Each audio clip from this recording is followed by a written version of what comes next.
warahmatullahi wabarakatuh.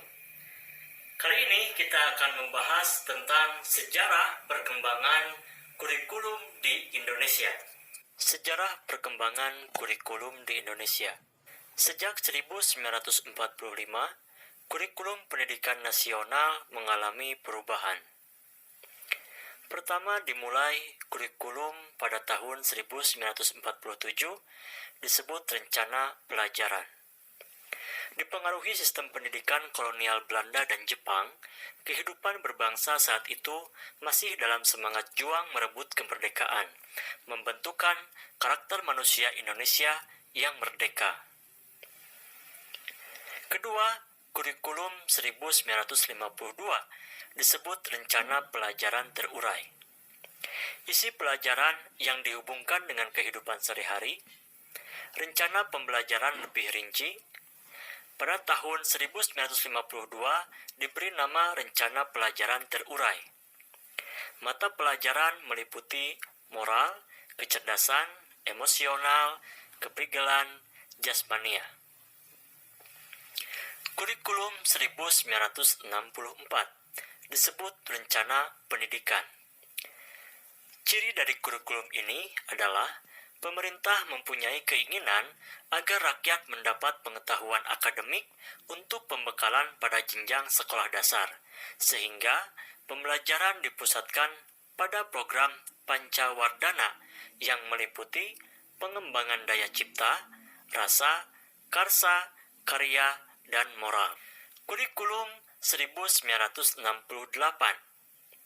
merupakan pembaharuan dari kurikulum 1964, yaitu dilakukannya perubahan struktur kurikulum pendidikan dari Pancawardhana menjadi pembinaan jiwa Pancasila, pengetahuan dasar, dan kecakapan khusus. Isi pendidikan diarahkan pada kegiatan mempertinggi kecerdasan dan keterampilan, serta mengembangkan fisik yang sehat dan kuat. Kurikulum 1968, jumlah mata pelajaran terdiri dari: pertama, pembinaan jiwa Pancasila meliputi pendidikan agama, pendidikan kewarganegaraan, bahasa Indonesia, bahasa daerah, pendidikan olahraga. Kedua, pengembangan pengetahuan dasar meliputi berhitung, IPA, pendidikan kesenian, pendidikan kesejahteraan keluarga. Ketiga, pembinaan kecakapan khusus, yaitu pendidikan kejuruan. Kurikulum 1975, kurikulum ini menekankan pendidikan lebih efektif dan efisien. Kurikulum 1984, kurikulum ini mengusung pendekatan proses keahlian. Meski mengutamakan pendekatan proses, tapi faktor tujuan tetap penting. Kurikulum ini juga sering disebut dengan kurikulum 1975 yang disempurnakan.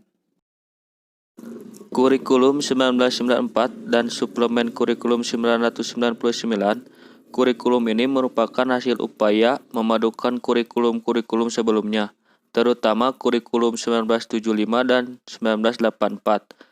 Sayang, perpaduan antara tujuan dan proses belum berhasil, sehingga banyak kritik mendatang disebabkan oleh beban belajar siswa dinilai lebih terlalu berat dari muatan nasional sampai muatan lokal, misalnya bahasa daerah, kesenian, keterampilan daerah, dan lain-lain.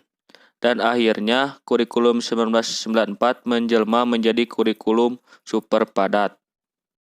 Kurikulum 2004 adalah sebagai pengganti kurikulum 1994. Kurikulum ini suatu program pendidikan berbasis kompetensi, harus mengandung 3 unsur pokok, yaitu pemilihan kompetensi sosial, spesifikasi indikator-indikator, evaluasi untuk menentukan keberhasilan pencapaian kompetensi, dan pengembangan pembelajaran. Kurikulum 2006, kurikulum ini pada dasarnya sama dengan kurikulum 2004. Perbedaan menonjol terletak pada kewenangan dalam penyusunannya, yaitu mengacu pada jiwa dari desentralisasi sistem pendidikan. Pada kurikulum 2006, pemerintah pusat menetapkan standar kompetensi dan kompetensi dasar. Untuk guru dituntut mampu mengembangkan sendiri silabus dan penilaiannya sesuai dengan kondisi sekolah dan di daerahnya. Hasil pengembangan dari semua mata pelajaran dihimpun menjadi sebuah perangkat dinamakan kurikulum tingkat satuan pendidikan atau yang disebut juga dengan KTSP. Kurikulum 2013 adalah kurikulum pengganti dari kurikulum sebelumnya yaitu kurikulum KTSP. Kurikulum 2013 memiliki 3 aspek penilaian, yaitu aspek pengetahuan, aspek keterampilan, dan aspek sikap dan perilaku. Di dalam kurikulum 2013, terutama di dalam materi pembelajaran terdapat materi yang dirampingkan dan materi yang ditambahkan. Materi yang dirampingkan terlihat pada materi Bahasa Indonesia, IPS, PKN, dan sebagainya. Pada kurikulum ini, peserta didik dituntut secara aktif dan guru hanya sebagai moderator untuk membimbing peserta didik. Sekian video dari saya, semoga bermanfaat. Akhir kata, wassalamualaikum warahmatullahi wabarakatuh.